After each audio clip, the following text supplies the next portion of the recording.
أعوذ بالله من الشيطان الرجيم. بسم الله الرحمن الرحيم. سأل سائل بعذاب واقع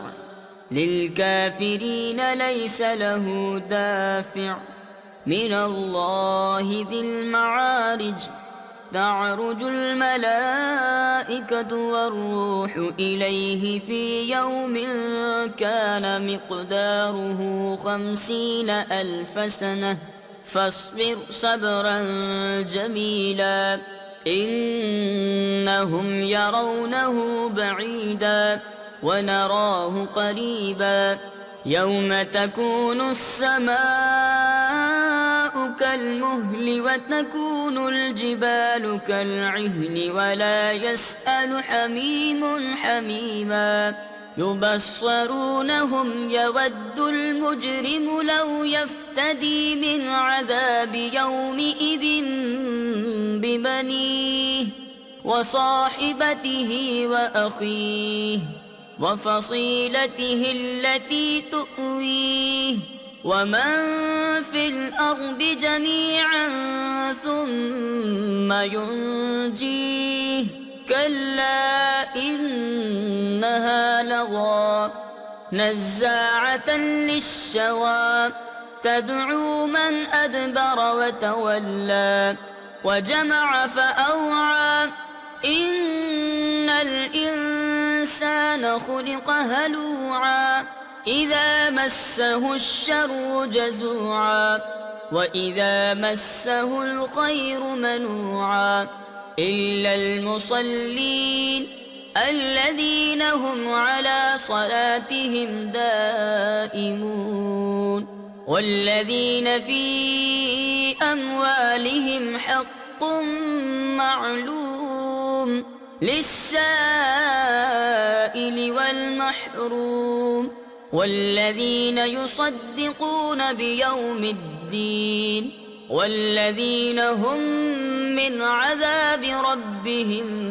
مشفقون إن عذاب ربهم غير مأمون والذين هم لفروجهم حافظون إلا على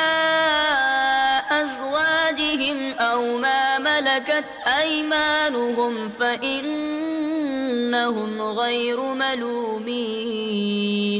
فمن ابتغى وراء ذلك فأولئك هم العادون والذين هم لأماناتهم وعهدهم راعون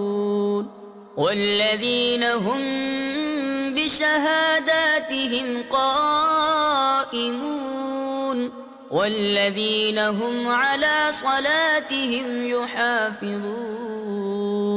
أولئك في جنات مكرمون فما للذين كفروا قبلك مهطعين عن اليمين وعن الشمال عزين أيطمع كل امرئ منهم أن يدخل جنة نعيم كلا إنا خلقناهم مما يعلمون فلا أقسم برب المشارق والمغارب إنا لقادرون على أن نبدل خيرا منهم وما نحن بمسبوقين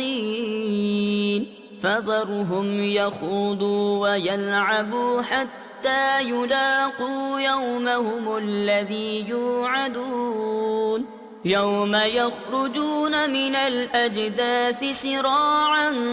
كأنهم إلى نصب يوفضون خاشعة أبصارهم ترهقهم ذلة ذلك اليوم الذي كانوا يوعدون सदक़ल्लाहुल अज़ीम।